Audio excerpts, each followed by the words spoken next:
Good morning and welcome to the Intercorp Financial Services fourth quarter 2025 conference call. All lines have been placed on mute to prevent any background noise. Please be advised that today's conference call is being recorded. After the presentation, we will open the floor for questions, and at that time, instructions will be given as to the procedure to follow if you could like to ask a question. Also, you can submit online questions at any time today using the window on the webcast, and they will be answered after the presentation during the question and answer session. Simply type your question in the box and click submit. It is now my pleasure to turn the call over to Mr. Ivan Peill from Inspire Group. Sir, you may begin. Thank you and good morning, everyone. On today's call, Intercorp Financial Services will discuss its fourth quarter 2025 earnings. We are pleased to have with us Mr. Luis Felipe Castellanos, Chief Executive Officer, Intercorp Financial Services, Ms. Michela Casassa, Chief Financial Officer, Intercorp Financial Services, Mr. Carlos Tori, Chief Executive Officer, Interbank, Mr. Gonzalo Basadre, Chief Executive Officer, Interseguro, and Mr. Bruno Ferreccio, Chief Executive Officer, Inteligo. They will be discussing the results that were distributed by the company yesterday. There is also a webcast video presentation to accompany the discussion during this call. If you didn't receive a copy of the presentation or the earnings report, they are now available on the company's website, ifs.com.pe. Otherwise, if you need any assistance today, please call Inspire Group in New York on 646-940-8843. I would like to remind you that today's call is for investors and analysts only. Therefore, questions from the media will not be taken. Please be advised that forward-looking statements made during this conference call, these do not account for future economic circumstances, industry conditions, the company's future performance, or financial results. As such, statements made are based on several assumptions and factors that could change, causing actual results to materially differ from the current expectations. For a complete note on forward-looking statements, please refer to the earnings presentation and report issued yesterday. It is now my pleasure to turn the call over to Mr. Luis Felipe Castellanos, Chief Executive Officer of Intercorp Financial Services, for his opening remarks.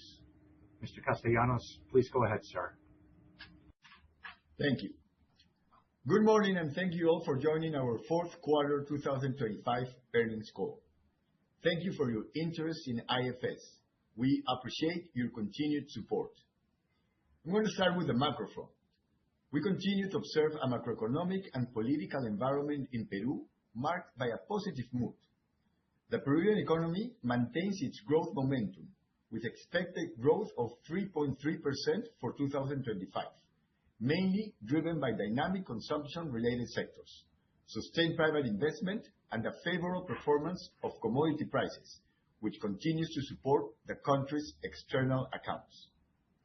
Although we maintain a prudent perspective amid the international context and the election period, exchange rate strength and low country risk reflect market confidence in Peru.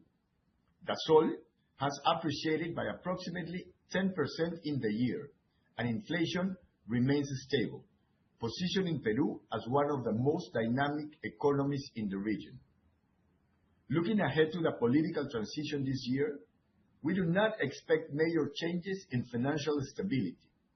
Sound monetary management and strong institutions related to economic resilience and prudence allow us to have a base case scenario of sustained growth, supported by the resilience of the local market and investor confidence. This provides a solid foundation for long-term decision-making, prudent risk management, and sustained investments in innovation. Moving into IFS results for 2025, we delivered record net income of 1.9 billion soles, with recovering core results and solid profitability, with our ROE of around 70%, even after considering the impact of the Rutas de Lima impairment. These results confirm our ability to adapt quickly and keep generating value despite some headwinds, in a disciplined and sustained way, aligned with our long-term strategy and reaffirming our commitment to long-term profitability and sustainability. Interbank achieved a record year with PEN 1.4 billion in net income. This was supported by a decrease in cost of risk and increasing risk-adjusted NIM. Our consumer segment is showing signs of recovery, even in the face of pension fund withdrawals, although we recognize that there is still progress to be made to reach our targets. Overall, Interbank has consolidated as the third-largest bank in the system, reflecting our strong performance and disciplined approach to risk and profitability management. EasyPay and Interbank continue to capture joint business opportunities, reinforcing our payments ecosystem, while Plin deepens user engagement, fostering more primary banking relationships and driving growth. Interseguro, our insurance company, continues to grow its core business with solid performance in private annuities and life insurance. In addition, Interseguro continues to leverage synergies with Inteligo to expand private annuity sales and to collaborate with Interbank to advance integrated bank assurance solutions that deliver greater value for our customers. It maintains leadership in regulated annuities and has achieved the leading position in private annuities. Inteligo, our wealth management segment, continues to grow double-digit, achieving new record high in assets under management, thanks to our clients' trust and consistent engagement. In all, IFS remains committed to our focus on profitable growth strategy, always placing our customers at the center of every decision we make. We continue to reinforce this approach by prioritizing digital excellence and deepening primary customer relationships through comprehensive data-driven services and differentiated experiences. Investments in technology, Gen AI, and innovation are key to maintaining our competitive advantage by enabling more personalized, efficient, and secure experiences, while strengthening productivity and delivering greater value to our customers. Looking ahead, we remain optimistic about IFS's outlook. Our platform has demonstrated resilience in downturns and is well positioned to continue executing its growth strategy, maintaining profitability and reinforcing our leadership in the dynamic Peruvian market. Now, let me pass it on to Michela for further explanation of this quarter results. Thank you.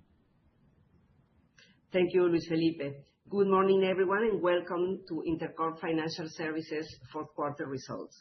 We would like to start with our key messages for the year. In 2025, we delivered a solid performance across all segments.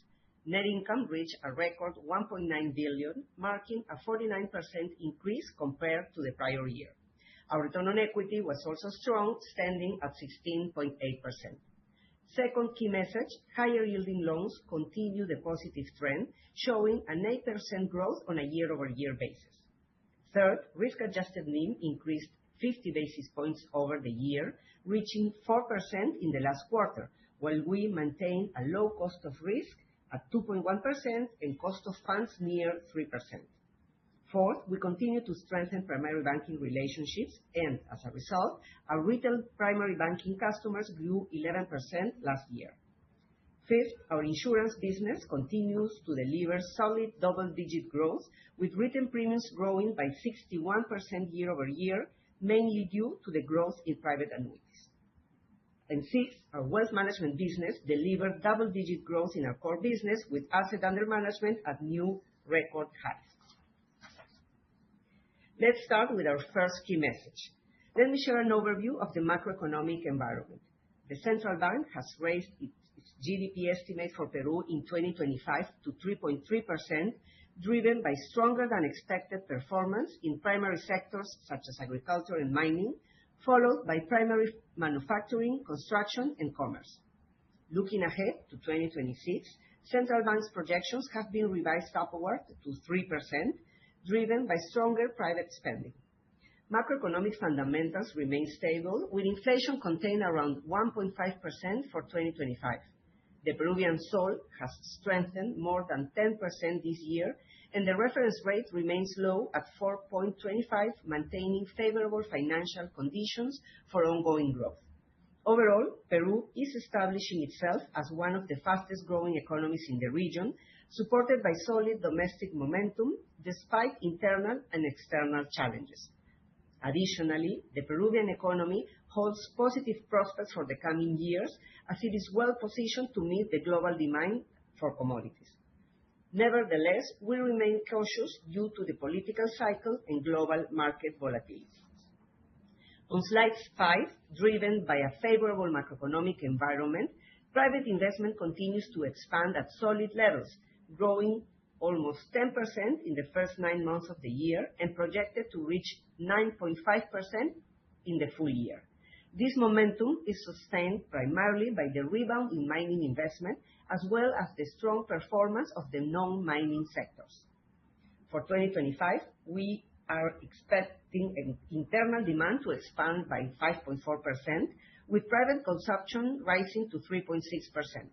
Looking ahead to 2026, internal demand is expected to moderate to 3.5%, with private consumption stabilizing at 3% and private investment reaching 5%. These upward adjustments reflect a resilient domestic market and continued optimism among both businesses and consumers. Business expectations remain in optimistic ranges, and consumer confidence is stable, supporting domestic demand and employment generation. Private employment and wage are both increasing, fueling consumption.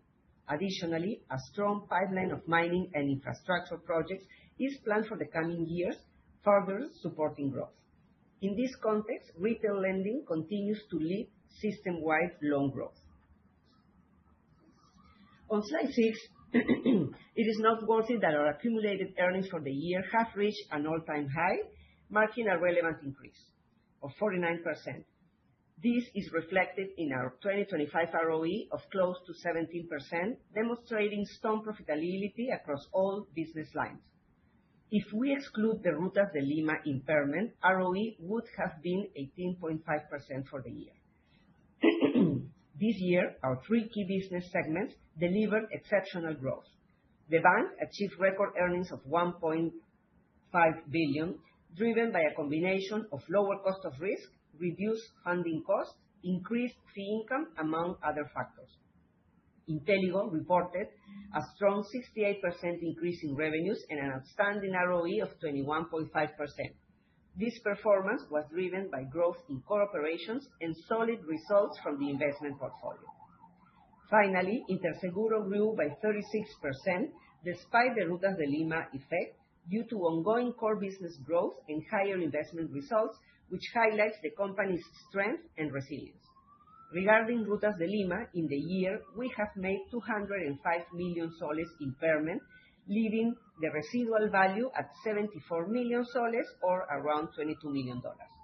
At this point, and with the information we have, we do not expect any further material impairments. On slide 7, during the last quarter of the year, we achieved an additional 1% quarter-over-quarter increase in earnings, reaching an ROE of around 15%. However, this ROE was impacted by the additional provisions for Rutas de Lima, as 129 million was recognized by Interseguro. Excluding this impact, IFS ROE for the quarter would have reached 19.1%. Furthermore, if we set aside the effect of Rutas de Lima overall, net income would have increased by 11% quarter-over-quarter.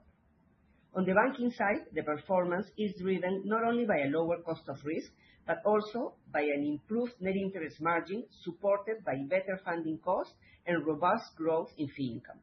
Particularly, when excluding the impact of the provision reversal from Integratel ex-Telefónica in the third quarter, net income has increased 6% compared to the previous quarter. The bank's ROE remains stable at 16%. Both Interseguro and Inteligo's core businesses continue to deliver double-digit growth.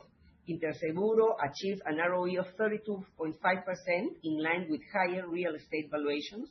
Meanwhile, Inteligo's results this quarter were impacted by a lower return from the investment portfolio. On slide 8, we would like to highlight the positive trend of our earnings and ROE throughout the year. As mentioned before, for the full year 2025, our ROE stands at 16.88%. However, if we exclude the Rutas de Lima effect, ROE would have reached 18.5%. Overall, this has been a solid quarter and year across all IFS business lines, with our core operations serving as the primary driver of profitability. Let's turn now to slide 9, where we take a closer look at IFS revenues, which grew 13% year-over-year. At the bank level, top-line growth has increased by 6% this year. We are beginning to see a recovery in our net interest margin, which reached 5.3% in the last quarter. This improvement is mainly driven by accelerated growth in higher-yielding loans and continued optimization of our cost of funds, together with stronger fee generation and improved FX results, fully aligned with our strategy to deepen customer relationships.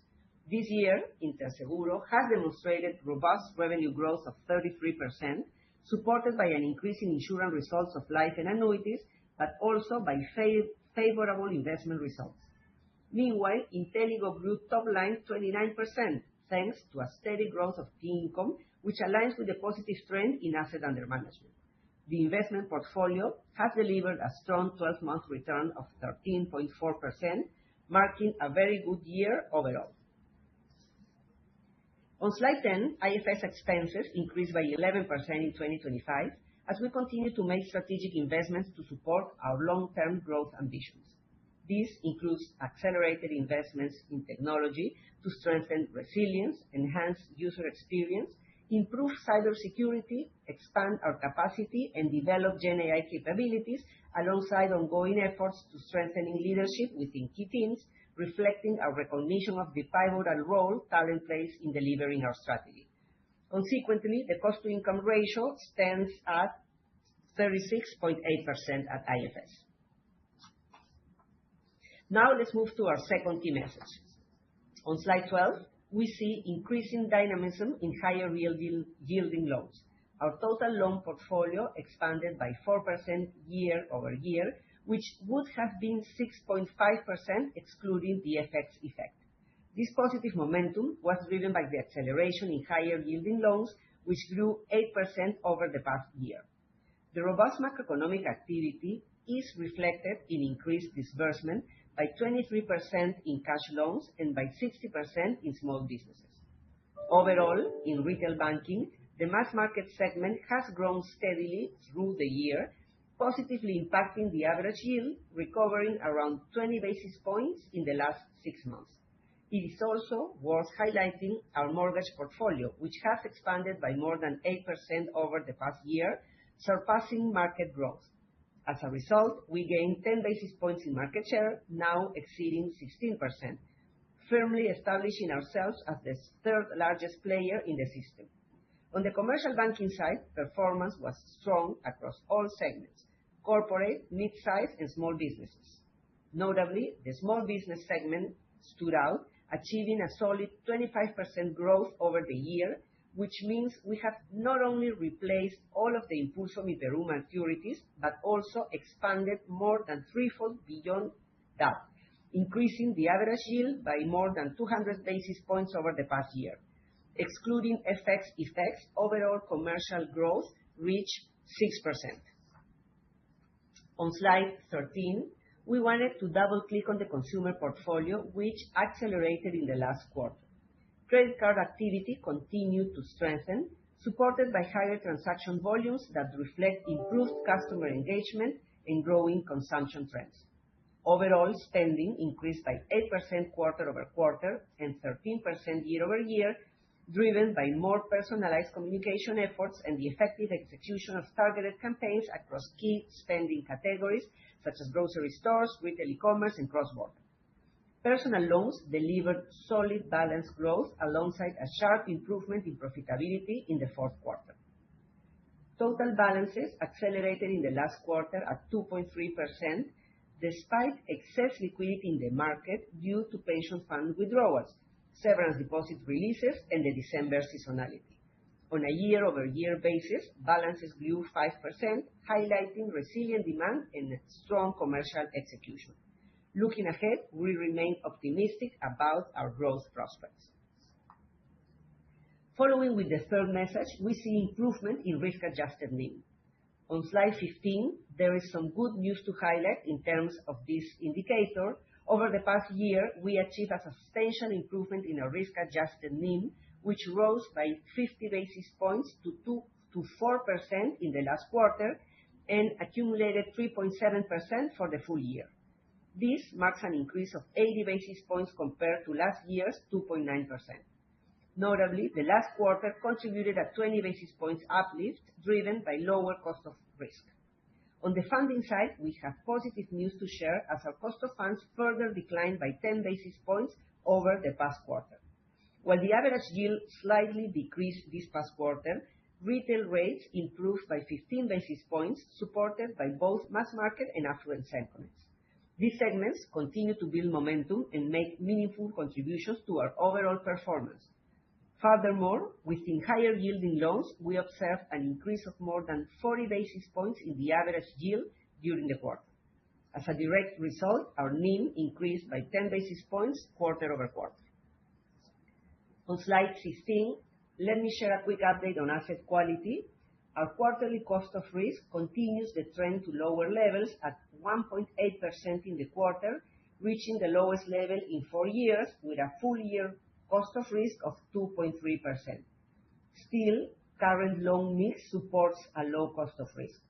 On the retail segment, the cost of risk continues to decrease, now standing below 4%, representing a decline of 150 basis points compared to the prior year, still below our risk appetite. Our consumer lending portfolio is performing well, with cost of risk dropping from around 9% to below 7% year-over-year, supported by healthier customers, while new loans are showing a good performance in the new vintages. On the commercial side, asset quality remains strong, with performance holding steady throughout the year. On top of this, the adjustment of forward-looking parameters has enabled us to release some provisions. Overall, our non-performing loans ratio continued to be healthy, and our coverage levels remain solid at approximately 140%. Looking ahead, as our consumer and small business portfolios keep expanding, now representing 22% of our total loan portfolio, we should expect the cost of risk to gradually increase. All in all, these results underscore an improving operating environment and demonstrate that our prudent approach to portfolio management is enabling us to deliver sustainable growth. On slide 17, I'd like to highlight some positive developments regarding our funding structure. Deposits remain a key component, accounting for approximately 81% of our total funding. Over the past year, total deposits increased by 5% and by 9% when excluding the impact of FX. Retail deposits continue their positive momentum, outpacing the overall system, particularly in savings and transactional accounts, in line with the pension fund release. On the commercial side, deposit growth has been further supported by the expansion of our payment ecosystem, resulting in a 15.5% increase in efficient commercial deposits. As a result of these trends, our cost of funds declined by 20 basis points year-over-year and by an additional 10 basis points in the last quarter, driven by increased deposit flows that were in line with pension funds withdrawal. The cost of deposits has shown a consistent improvement, with a 30 basis points reduction throughout the year.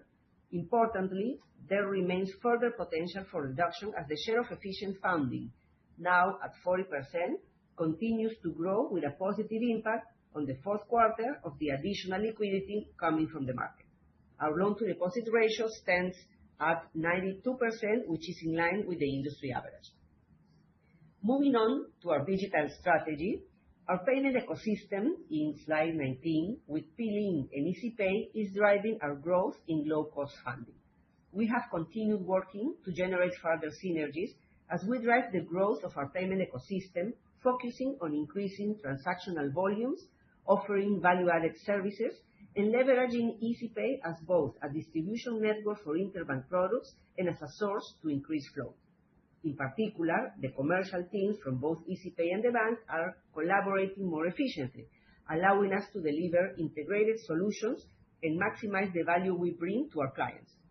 EasyPay continues to show strong momentum in the small business segment, with flows from EasyPay up 60% over the past year. This growth has contributed to the 26% in deposits, which now account for 11% of wholesale deposits or 33% of wholesale low-cost deposits. The flows from EasyPay expanded by 35% in the same period, as Interbank's share of EasyPay flows is around 40%. Over the past year, PLIN transactions increased by 48%, and our digital retail customer base now stands at 84%. In 2025, we further enhanced our offering by launching PLIN Corredores, PLIN WhatsApp, and PLIN e-commerce, reflecting our ongoing commitment to continuously introduce new features that add value to our customers. We continue to drive meaningful value and strengthen primary banking relationships throughout our digital initiatives, particularly with PLIN. Over the past year, on slide 20, we have grown our retail primary banking customer base by 11%, now representing more than 35% of our total retail clients. Monthly active PLIN users reached 2.6 million, each completing 33% more transactions versus last year. P2M payments remain a core driver of engagement, now accounting for 60% of all transactions. Additionally, we see good trends in our digital indicators compared to last year, as we remain focused on developing solutions that meet our customers' evolving needs.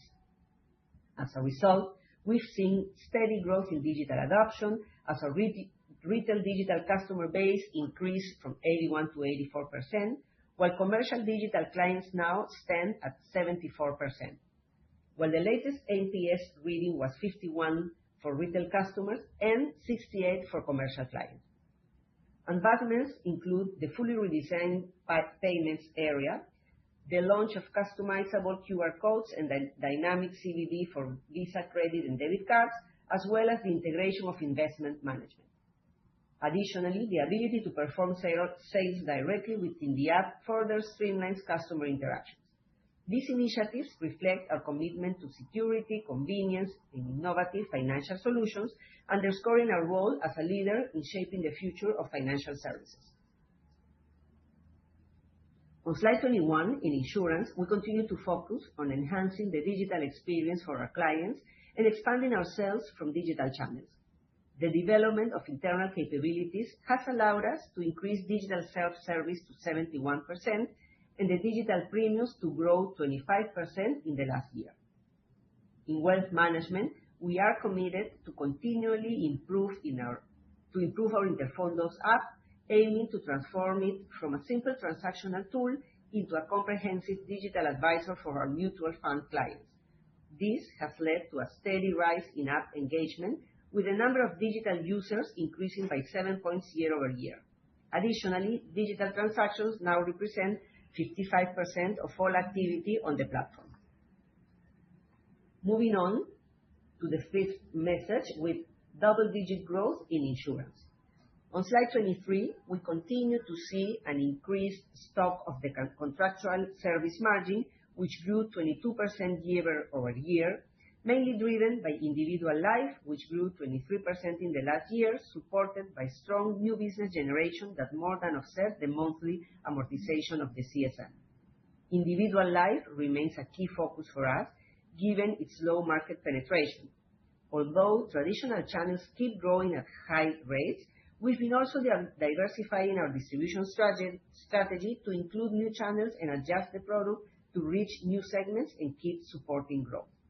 Additionally, short-term insurance premiums grew by over twofold, driven by disability and survivorship premiums acquired through a 2-year bidding process from the Peruvian private pension system. On the investment side, as mentioned before, the solid results were impacted by additional impairment from Rutas de Lima. Despite this impact, the return on the investment portfolio reached 5.3% for the whole year and would have been 6.6% without this effect. Finally, wealth management continues to deliver double-digit growth. On slide 25, we highlight the strong performance in our wealth management business this year. Inteligo continues to show solid momentum.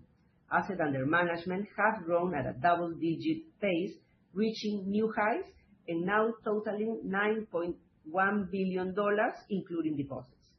Fee income continues to improve, up 15% year-over-year, which would have been 18% excluding the effect, adding to the positive trend in results. Now, let me move to the final part of the presentation, where we provide some takeaways. On slide 27, before we move on to our operating trends, we'd like to summarize where we are focusing our growth efforts. In commercial banking, we have seen important growth in small businesses, which increased loans by 25% year-over-year. We continue to see a strong potential in this business given our current small market share. The commercial portfolio as a whole grew 8% year-over-year when adjusted by effects, gaining 10 additional basis points of market share. This strong performance is supported by our strategy to deepen relationships with key mid-sized company clients, unlocking additional cross-sell opportunities and leveraging synergies with EasyPay to enhance our value proposition, especially in the small business segment where our digital and payment capabilities set us apart.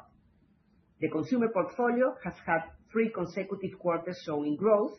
At the same time, the mortgage segment continued its positive trajectory, achieving a market share above 16%.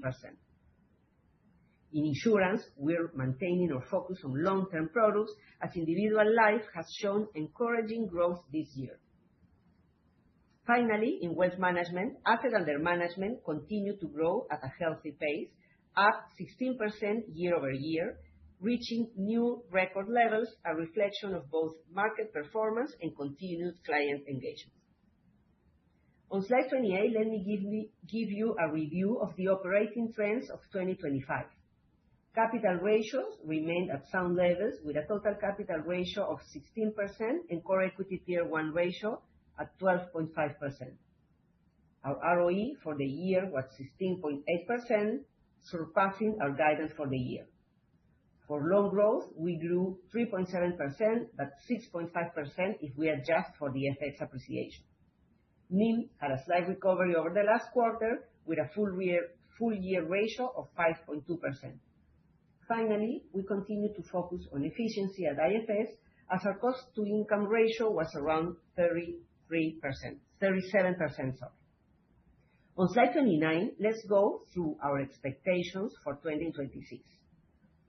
For 2026, we expect ROE to be around 17%, an improvement with respect to the full year 2025 and closer to our 18% midterm target. For loan growth, we expect a high single-digit growth above 2025 growth, driven by both commercial banking and the recovery of the consumer portfolio. We expect this to be above the system with the aim to continue gaining market share in key businesses. Finally, we will continue to focus on efficiency at IFS, and we expect to maintain a cost-income ratio of around 37%. Let me finalize the presentation with some key takeaways. First of all, we saw solid performance across all businesses and our core operations. Second, our higher yielding loans continue with a positive trend in both consumer and small business financing. Third, we continue to see improvement in the risk-adjusted NIM, helping profitability. Fourth, we are strengthening primary banking relationships with our retail clients. Fifth, our insurance business keeps delivering solid double-digit growth. And finally, our wealth management business continues to deliver double-digit growth as well. Thank you very much, and now we welcome any questions you may have. At this time, we will open the floor for your questions. First, we will take the questions from the conference call and then the webcast questions. If you would like to ask a question, please press star followed by the 1 key on your touch-tone phone. Questions will be taken in the order in which they are received. If at any time you would like to remove yourself from the questioning queue, please press star, then 2. Again, to ask a question, please press star, then one now. And for the webcast viewers, simply type your question in the box and click Submit Question. We will pause momentarily to compile our questioners.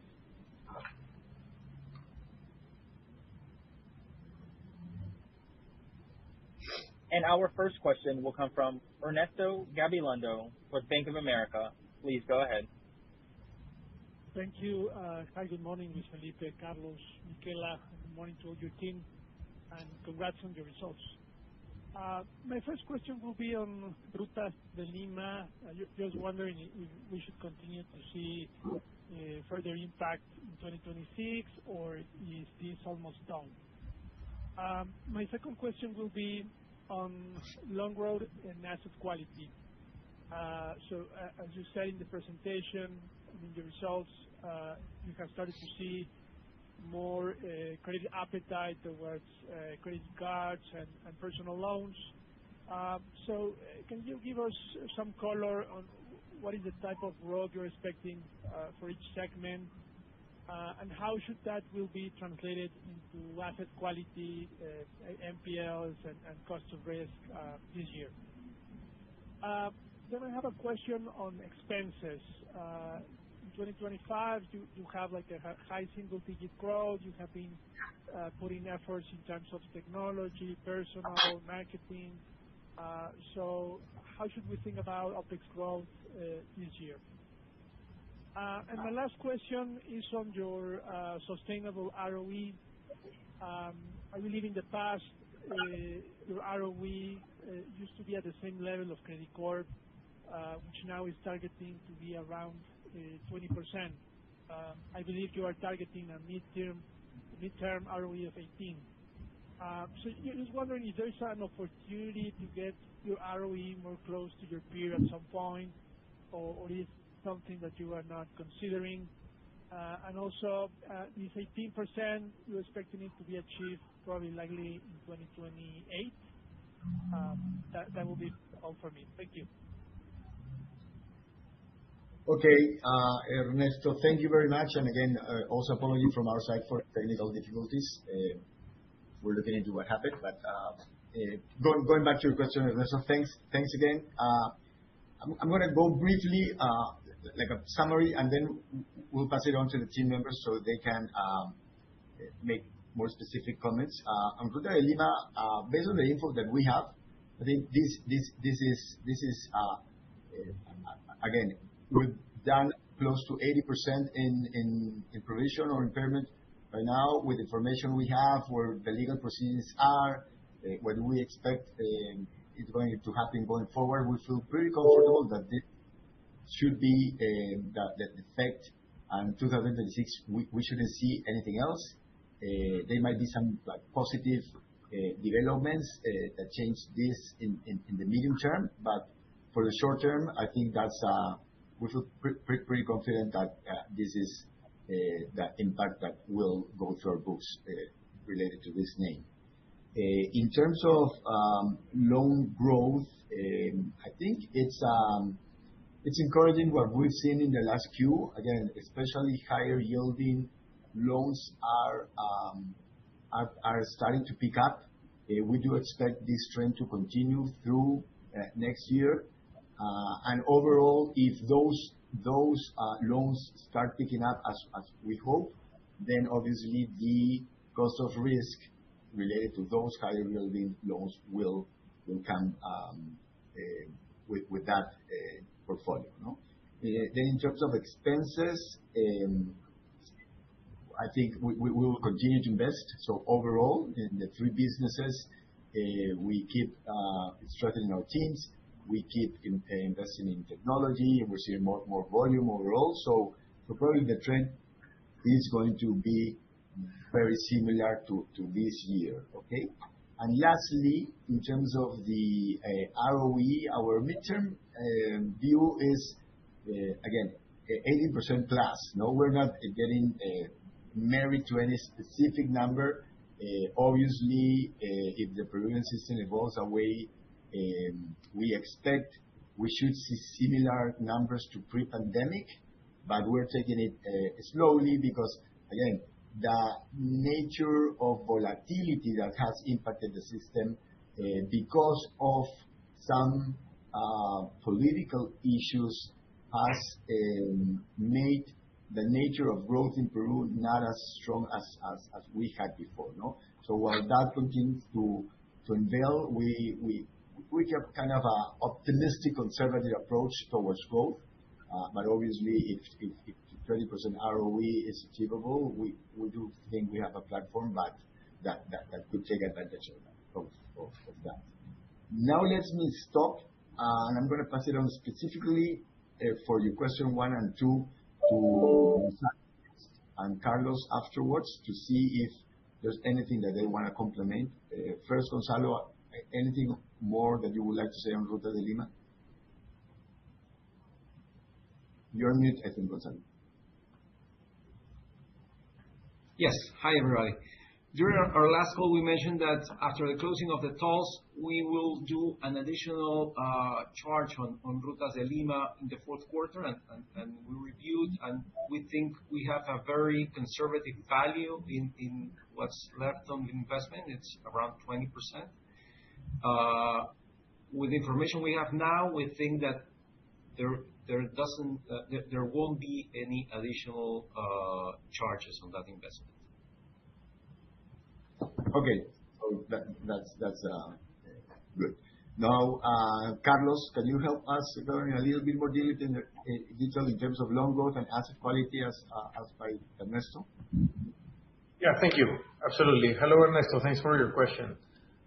So regarding loan growth, particularly higher yielding loan growth, which is credit cards and personal loans and SMEs, we have started growing that in 2025, I would say more on the second half of 2025. However, the market it's been mixed because of the AFP withdrawals. So a lot of the growth that we had was amortized by the clients towards November and December. That was an effect that kind of curtailed our growth, but we still grew in personal loans and credit cards around 2.3%, 2.5%, and on the last quarter. We expect that to continue and accelerate in 2026. Based on the things that we're doing and our risk for appetite, but also on the fact of this liquidity that Michela mentioned from the AFPs. What this will do, it will probably increase cost of risk slightly, not because we want to increase cost of risk per se, obviously, but because it's a more efficient frontier in terms of profitability and risk. So we will probably go closer. The last quarter was below 2%, our cost of risk, and we will probably get closer to 2.5 or something around our historic environment. So I think that answers I don't know, Ernesto, if you have any follow-up questions on that. No, yes, excellent. So cost of risk around 2.5% for this year. And in terms of loan growth, you were saying more gradual increase to these high yield loans. What about corporate loans? I believe maybe after the election they can start to pick up. So just wondering how you're seeing that segment. All right. Just to be clear, the cost of risk is not a target. It's probably a trend that will happen as you get higher yielding loans. Corporate loans, as you know, we have good relationships with the main clients in Peru. We work closely with them in short term and long term. Corporate growth will depend on mainly two things: the amount of capex that goes on, and probably there has been good capex in 2025. It will probably slow a little bit until we have more vision on the elections, but there's a lot of things coming in. And then bond offerings, right? As long as there's more bond offerings, the banks kind of shrink. So we foresee some growth just because the economy will grow and there will be investment, but it won't be necessarily our leading portfolio. Perfect. No, thank you very much. Just to follow up in terms of the ROE, because in the comment about the ROE, it was like stopped the audio. So if you can repeat again how you're seeing the evolution of the ROE, and if you think at some point the 20% could be reachable. Yeah. Thank you, Ernesto. So again, the ROE, if you see the way we look at ROE, okay, so Inteligo and Interseguro are already operating at ROEs north of 20%. No? The one that is growing and recovering is the bank, and that pace of recovery will depend on how fast we can rebuild more relevance of the consumer and higher yielding book. Okay, so again, we do see an 18% plus ROE in the medium term as this book continues to evolve, and as we continue gaining efficiency scale, the 20% plus is, I think, it's achievable as long as the Peruvian economy continues to perform well. And so yeah, we're not saying it's not achievable. However, in the medium term, we do need to see the higher yielding book to recover, so the ROE of the bank with that improvement to be able to push towards north of 18% ROEs. Perfect. No, very helpful. Thank you very much. Thank you, Ernesto. The next question will come from Daniela Miranda with Santander. Please go ahead. Good morning, Luis Felipe, Michela, Carlos, Bruno, and Gonzalo. Thanks for taking my question. Two very quick ones from my side. The first one is, we noticed there was no formal guidance provided on NIM. Could you share some additional color on how you're thinking about NIM in 2026? And also, we continue to see volatility in the results of Interseguro and Inteligo. What is your medium-term profitability outlook for these businesses? And are there any specific initiatives on the way to help mitigate this earnings volatility? Thank you. Okay, thank you. I'm going to start by your question number two. Again, our medium term and our structural profitability for both businesses is 20%.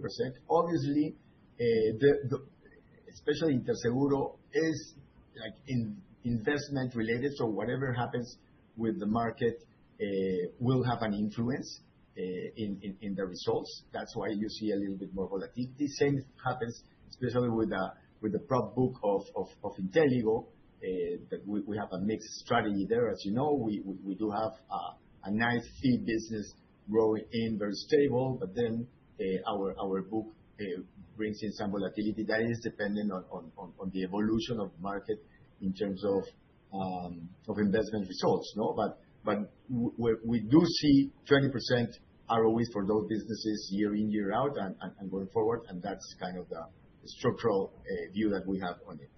In terms of NIM, again, I'm going to let Michela go over that answer, but as long as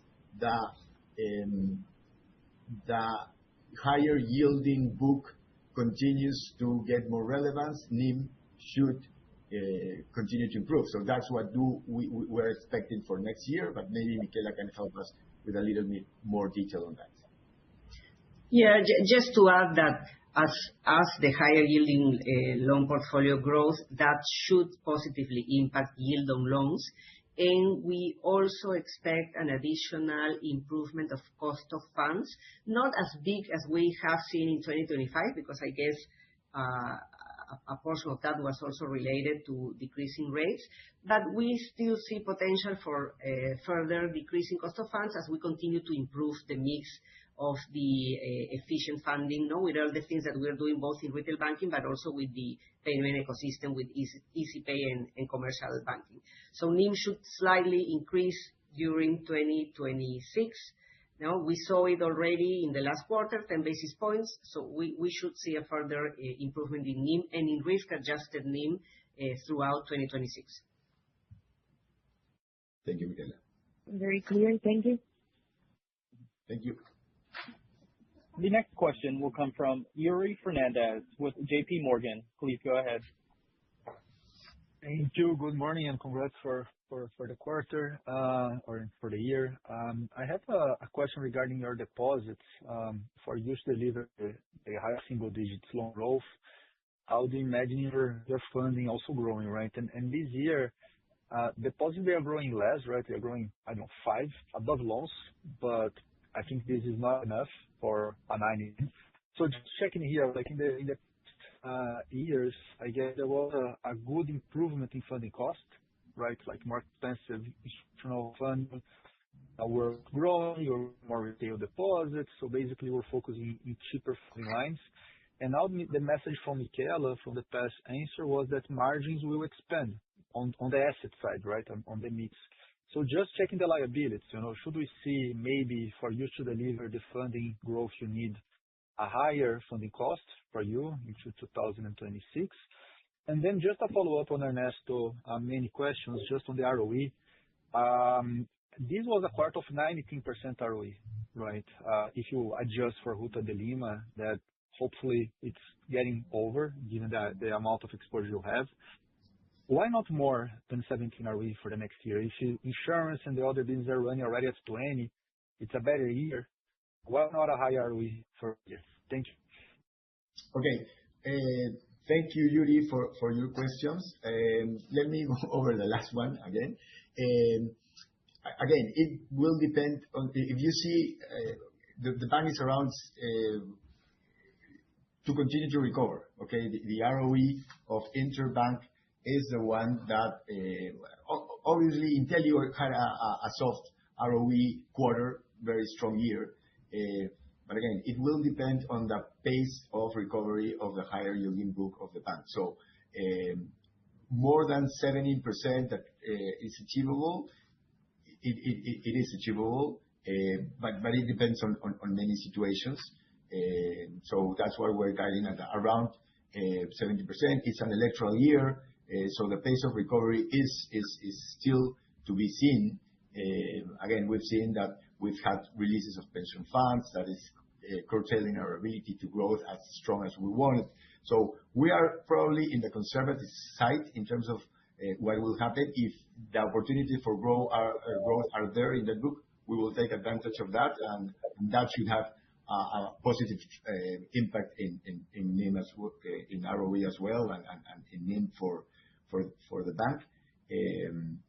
But again, we feel more comfortable in looking at a smooth recovery, not an aggressive recovery. Okay, and then in terms of deposits, yeah, we are focusing very much on low cost deposits. I guess our retail banking platform allow us to continue growing there, and also the strategy that we're deploying with EasyPay is key for that.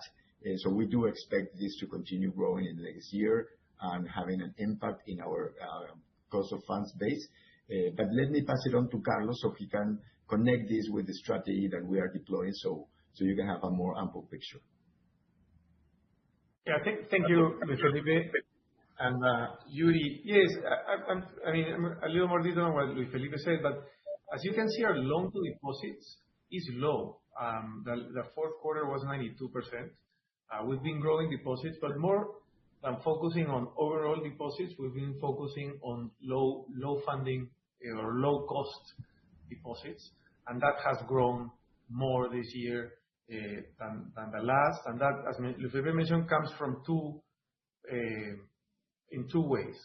Retail continue to grow well across the years, really, and 2025 was an exception, obviously, at the end of the year, helped by the pension fund, but we also get some of that in January and February, so we will continue getting that. And the other source of funding is the payments ecosystem. It's Plin, it's the funds that come from EasyPay to the accounts at the bank. I expect that to continue. So we will continue to grow low-cost funding. Maybe the overall size of deposits will continue to grow, but we're more focused on the mix, and that is what would help the cost of funding and NIM. So that's kind of the strategy. No. Thank you very much, Carlos and Luis Felipe, for the answers. Thank you, Yuri. The next question will come from Carlos Gomez with HSBC. Please go ahead. Good morning. Congratulations, and thank you for taking my questions. The first one is actually another way of asking the same thing everybody has asked you. We are obviously in an upswing for retail and for demand.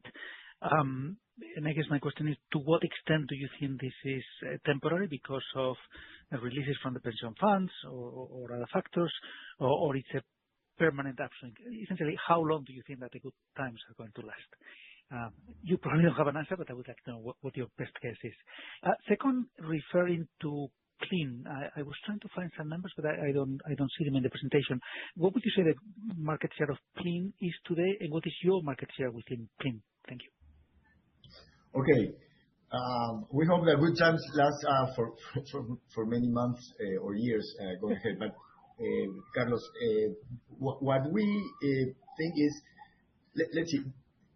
Again, the pension fund releases and the severance deposit releases actually is a stopper to loan growth, okay? Because people use those funds obviously for some consumption of their activity, but also to repay debt or not get into more personal loans. So when that dries up, and we do expect that to happen starting the second quarter of this year, then probably we will going to see a more strong demand for personal loans in the portfolio and in the system as a whole. No, so it's a little bit cumbersome, but the releases of funds actually stop a little bit the growth profile of the portfolio. Okay, now we are seeing good macro numbers in Peru. The sentiment is positive. The confidence index are at high levels. The labor numbers are looking good. The consumption indexes are also stronger. So there's a structural improvement in Peru's macro front that is having a positive impact in terms of growth as well. We do expect that to continue during this year. And hopefully it will flow through to 2007 and moving forward again. The big question mark is Peru going to have noise on the elections of April? Is it going to be something similar to what we had before? We don't think so. Our base case is that is not going to be the situation. But again, we know Peru, and we cannot discard that the volatility for the political situation will be there, and let's see how elections at the end evolve. No, there's some noise right now actually in the political front. Peru has become a surprise in terms of political instability.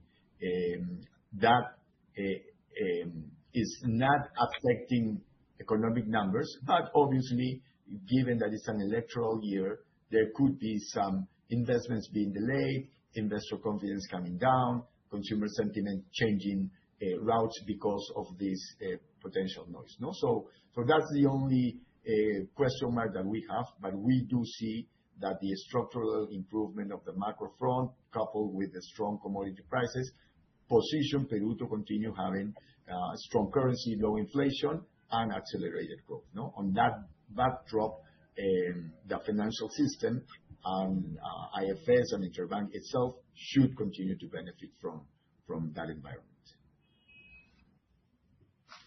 And then regarding clean, let me pass it to Carlos, that has a little bit more detail on that. Carlos? Excellent. Yeah, the reason we don't disclose market shares in clean and Yape is because there's no official source for market shares. We build an estimation based on what our competitors say in the market. So we kind of We believe Plin currently has about 15% of the P2P and P2M market. So P2P is person to person, and then also using Plin to pay at a merchant. We believe Plin is somewhere around 15%, and Interbank is a little bit over half of that. That's our estimation. I think it's well founded, but it's not there's no definite source on it. We do see growth above 40-50% per year. We continue to see very healthy growth in terms of users and in terms of transactions per user. So it's been growing, and it's contributing to our ecosystem. So yeah, I don't know. I think that's as much as I can share. I don't think I can share more, but that should give you a sense of where we're at. Could you remind us, I mean, there's no official information, but as far as we know, there are two of you, and you have your numbers. So as long as Yape gives theirs, you should have a full picture. Or are we missing somebody? Are we missing some other operator? And over time, is the market share of Plin increasing or decreasing? How do you see this market evolving? Okay. So yes, there are a few. Like there's other banks that are not part of Plin or Yape. That's one, and they go through the CCE, and we're all interconnected. So that's one part. It's a small part. It's main are Yape and Plin. What I don't get to see, and I only get to see on the reports, is when Yape sends to another Yape user. We don't see that. We only see when Yape sends to Plin and when Plin sends to Yape. That's the reason we don't see the exact share. So there's a mix of the players that are not Plin or Yape, and then there's on us or on them transactions.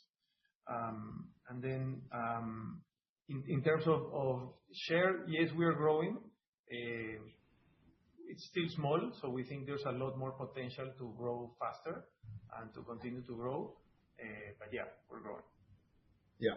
And I think that something very, very positive is that we do see that our customers that use Plin have like much more activity with us, more principality. You know, we become a principal bank. NPS is higher, and obviously churn is smaller. No, so the numbers are adding up nicely in terms of building up on the strategy that the bank is deploying. Absolutely. Thank you. Thank you. Thank you, Carlos. The next question will come from Alonso Aramburú with BTG. Please go ahead. Yes. Hi. Good morning, and thank you for the call. I wanted to maybe double-click on the performance on consumer loans. Dynamics clearly are better than the last couple of quarters. But if you look at your market share, you've been losing market share, right? Roughly 1 point in the last 12 months. So maybe you can comment on the competitive dynamics. What are you seeing? Who's gaining share? Is it related to payroll loans, where you've seen negative growth over the past 12 months? And if you're seeing any change in this trend for 2026? Thank you. Yeah. Thank you, Alonso. Yeah, I think payroll deductible loans, no, to public sector employees, that's a market that for us is not growing that much. You have identified it well, and it obviously has an impact. And then I think that we've been digesting what happened in 2023 and 2024. So we're coming back to market. It's probably a little bit later than some of the competitors, but again, we've been in this business for many years. We know how cyclicality can be, and we've been working in making sure that the equation adds up, no? And so we're returning with a little bit more of risk appetite, but obviously we've been strengthening our underwriting standards and working through our models in order to make sure that we don't face any issues in the near term or medium term, no? So that's probably adding all up. You'll see the results that we have seen, especially in the first half of the year. But as Carlos mentioned, we've seen acceleration in the third and especially in the fourth quarter in terms of velocity of growth, no?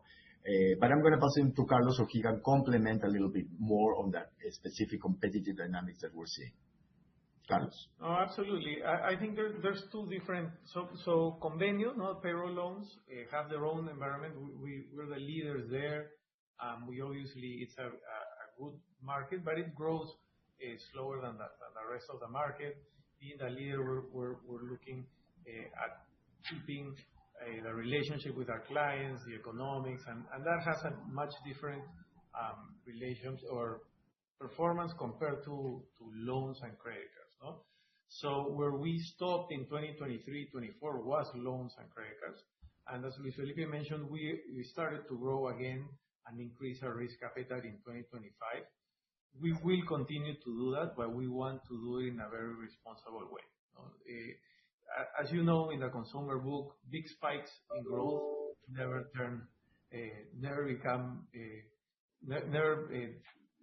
end up well. So we've been doing it well. We've been growing. You would have seen a lot more growth if it wasn't for the AFP withdrawals. I think that's a little something that set us back a little bit in terms of growth, but not in terms of usage of our credit card, the usage of our payment solutions.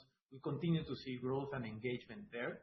So we're very positive that over the next couple of months, we will have growth and recuperate some market share. As we mentioned earlier, we're at the beginning of this cycle, and it's early, and we know how to do this, and we feel comfortable that the engagement and our value proposition is working well, and it's a matter of increasing the risk in the portfolio slightly, and you will see the growth. So that's kind of the way that we're looking at it. The convenience portfolio has a whole different environment, and that should be more stable. The other portfolio that's growing is SMEs, and that's higher yielding as well. And that kind of, at the end of the day, takes a little bit or brings in a little bit of the yield that is not growing with the payroll loans portfolio. Great. Thank you for the color. Thank you, Alonso. The next question will come from Banyan Mora with Credicorp Capital. Please go ahead.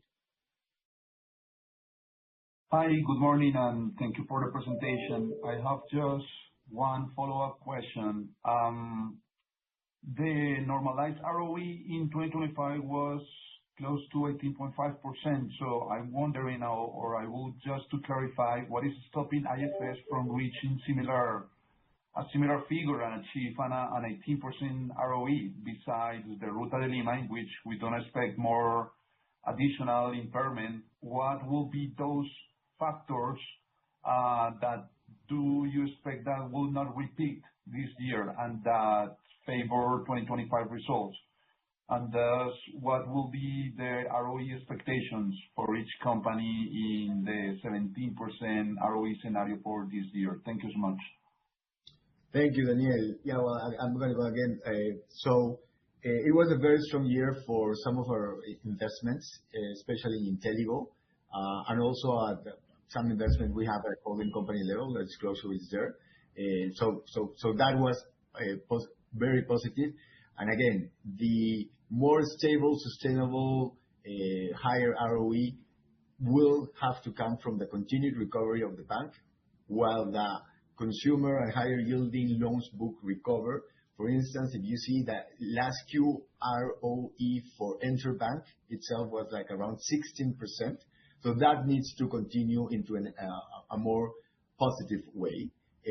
And that will come again as a result of higher yielding loans building up in our portfolio. And that's a process that Carlos just explained. So that's what's holding us back a little bit in terms of how fast we can achieve that medium term objective. So I hope that answers your question. No? Yeah, perfect. Thank you so much. Very clear. Thank you. At this time, we will take webcast questions. I will now turn the call over to Mr. Ivan Pil from Inspire Group.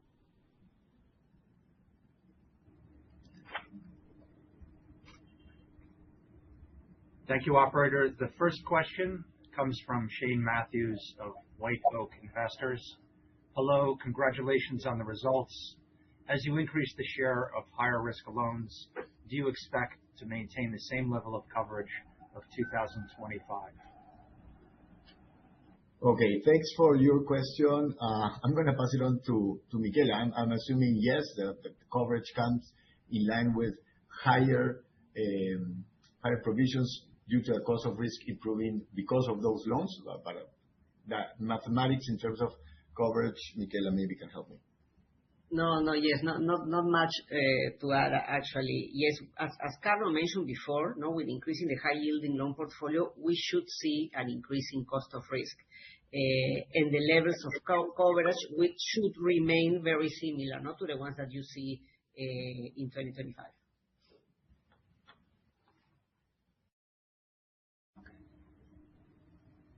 The next question comes from Anand Bhavnani, also of White Oak Investors. Given it is election year, what are the key risks that you would watch out for? Okay, and thanks very much for that question. I guess I'm going to put it in two fronts, okay? Yes, it's an election year. Again, we don't see big disruptions coming into the market. Our base case is of continued stability through growth, whatever. What we've seen in previous elections is some candidates that are not market friendly start to rise up in terms of the polls, and then people start losing confidence and investments start getting delayed. So that's kind of a risk that we see to growth in the coming months, that something changes in terms of the political environment and some radical proposal or not market friendly type of disruption becomes a risk in the political scenario.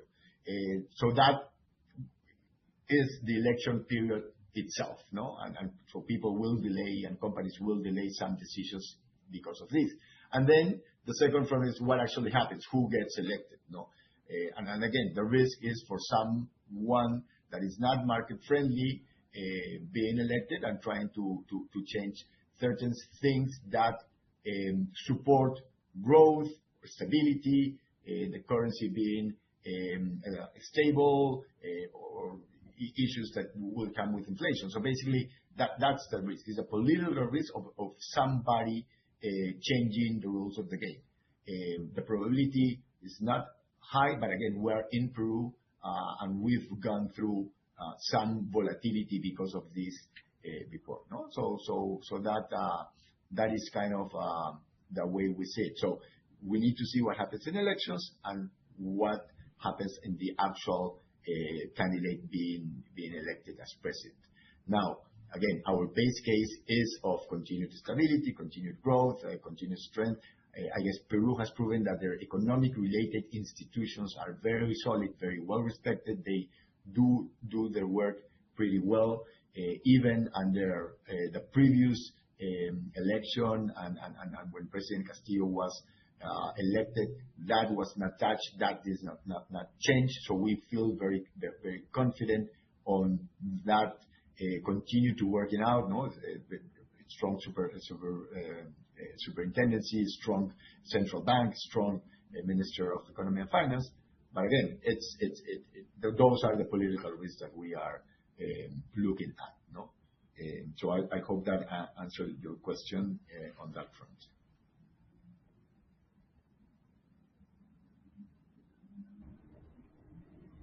We have a follow-up question from Anand Bhavnani of White Oak Investors. Given the boom in copper and lower price of oil, do you anticipate GDP growth to have upside risk and inflation to have downside potential? Can both of which be a tailwind to help you do better? Yes, obviously, those are positive factors that could influence stronger performance of the Peruvian economy. Obviously, that would help the currency to continue in its strength, strong pattern. As Michela mentioned, the Peruvian sol has appreciated 10% this year. We don't foresee if the commodity prices continue to be strong, probably the sol will continue to follow that path. Inflation will continue under control and having good export results and low cost of energy would help improve some productivity, and that should have a positive wind towards our economic performance as a whole. And the Peruvian financial system should be a multiplier of that. And again, Interbank and Interseguro and Inteligo, we have a platform that can definitely look at the opportunities that positive situation approach. No? So there's an upside risk on that front that we are prepared to take advantage of, and obviously we're looking very detailed on those opportunities. Now again, the big question mark can be the political situation, but that's going to clear up in a couple of months. No? So we'll have a more clear picture probably for the next quarterly call. At this time, there are no further questions. I would like to turn the call over to the operator. Thank you. And we are not showing any audio questions as well. So I would like to turn the floor back to Ms. Casassa for any closing remarks. Okay, thank you very much, everyone, for being with us today. Sorry again for the inconvenience, and we hope to see you all on the next quarterly conference call. Thanks again. Bye, everybody. This concludes today's conference call. You may now disconnect.